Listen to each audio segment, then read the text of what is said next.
Hello everyone, welcome back to another video. In this video we are going to talk about break and continue. Let's create a new file here. Then file will be, let's say, break and continue .cpp. To understand break and continue, we have to run here a loop.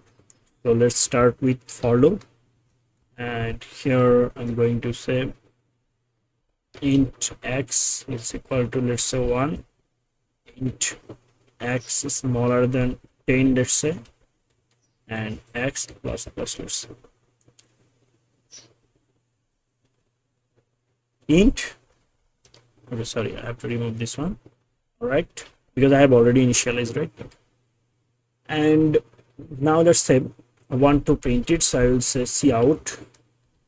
Now let's say I want to use break and continue statement, so I want to give here a condition, that is, let's say, if x is equal to 6, we'll continue it. So this statement, continue statement, will continue to the loop.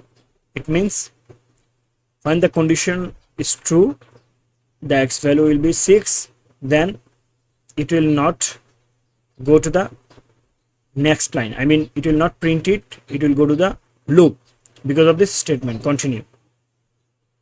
If I run the code, you can see the output. You can see we haven't actually 6 here. I mean, so 6 is not printed. Why? Because of this continue statement. Let's say I want to make here another condition, and that is, let's say x is equal to 9. If x value is 8, so it will actually break the code here.